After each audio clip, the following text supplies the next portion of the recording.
Bom dia a todos. Eu gostaria de agradecer o convite para participar desse painel.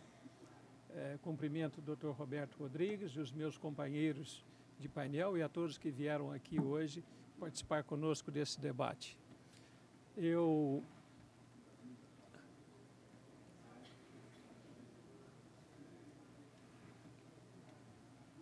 iniciaria dizendo que essa é a situação do... Eu posso pegar um microfone aqui e falar aqui na frente? Aqui, ó.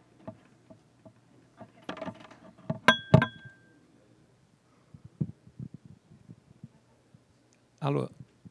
Bem, essa é um gráfico produzido pela Única que mostra a situação da produção de açúcar e etanol no Brasil nos últimos anos. E o que a gente pode ver rapidamente é que ela está estagnada. Já há alguns anos, a produção de açúcar e etanol no Brasil está estagnada e nós estamos hoje produzindo, esse ano, em torno de 33 bilhões de litros de etanol.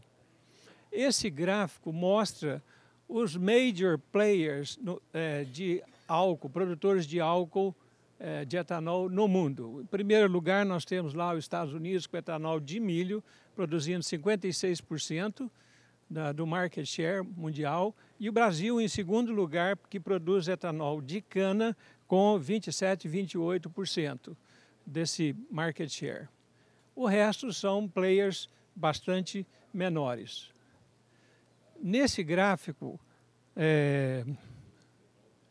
o que eu quero chamar a atenção, e que já foi enfatizado aqui várias vezes, é que nas últimas décadas, a produção de etanol ela tem se estabilizado, ela tem atingido um platô, né, a nível mundial. O comércio internacional também tem ficado no nível muito baixo e saiu de 11,6% para 5,8%. Então, a produção de etanol tem cada vez mais sido uma produção e um uso de consumo doméstico.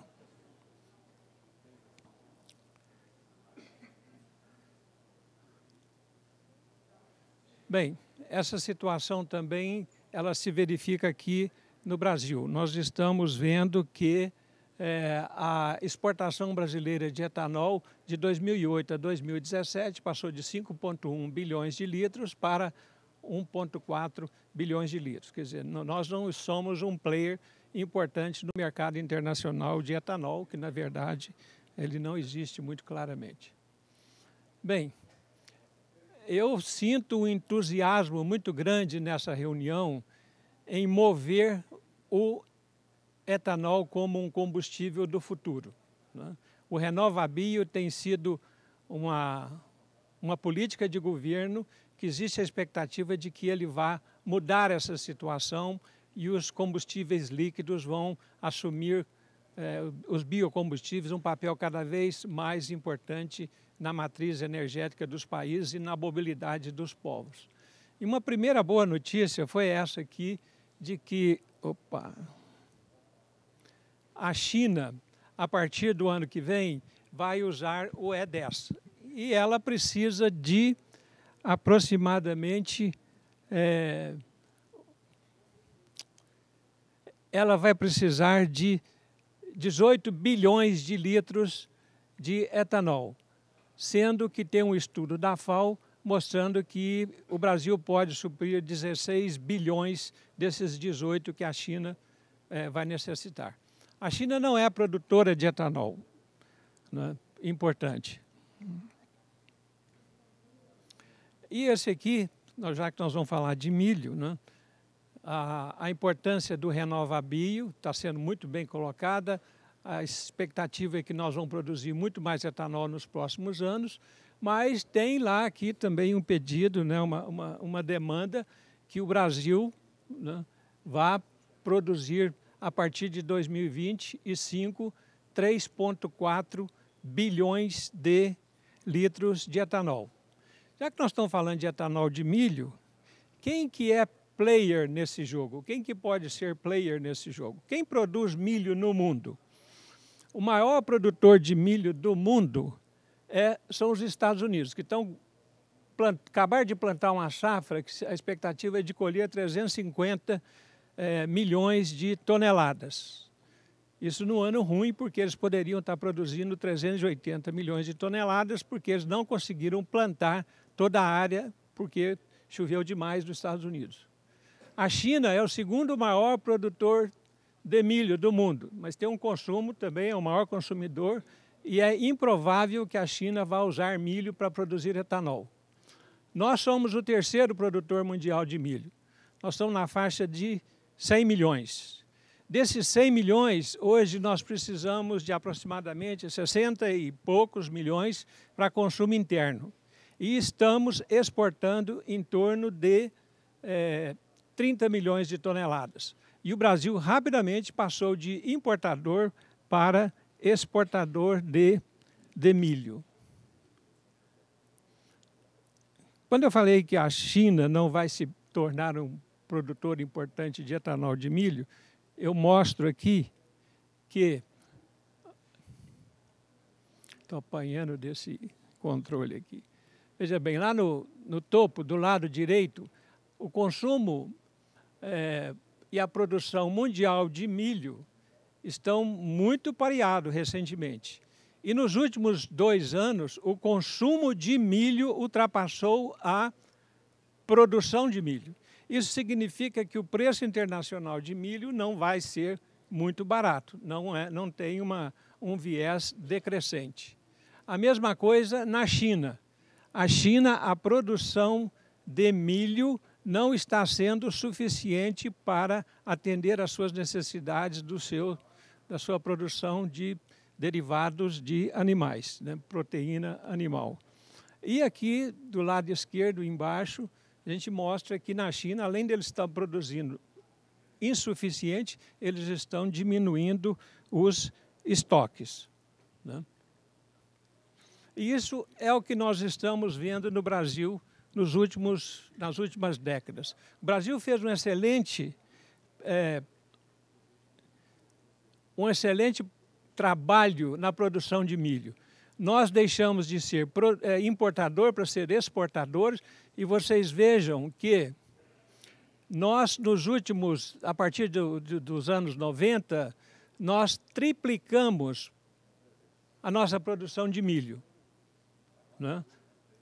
E estamos exportando. Mas aconteceu também, mais recentemente, uma coisa muito interessante. O nosso milho deixou de ser o milho produzido no verão, na época mais chuvosa do ano, maior disponibilidade hídrica, e passamos a produzir o que nós chamamos de segunda safra ou a safrinha.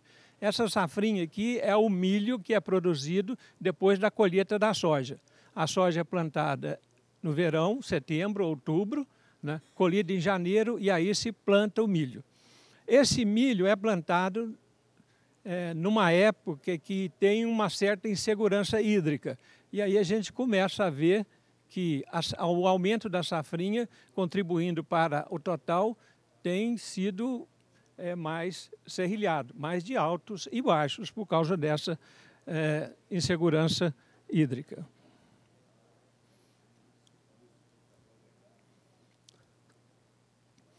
Bem, esse mapa mostra onde que está o milho no Brasil no verão e onde que está o milho no Brasil na safrinha. Eu gostaria de chamar a atenção que esse aqui, a quantidade de área plantada aqui é mais ou menos 1/3 da que está aqui na safrinha. E que os estados do sul, de São Paulo, Paraná, Santa Catarina e Rio Grande do Sul, com exceção do Paraná, todos são importadores de milho. Eles não têm milho para vender, eles consumem localmente. E tanto é que é verdade que no sul do Brasil nós já estamos vendo a importação de milho do Paraguai para atender a indústria de produção animal, de produtos de origem animal no sul do Brasil. Então, o milho realmente hoje ele está vindo da safrinha né, concentrada nos estados do Centro-Oeste. Por que que não tem milho no verão, durante a estação chuvosa? Aqui nós temos o mapa da soja, da área plantada com soja.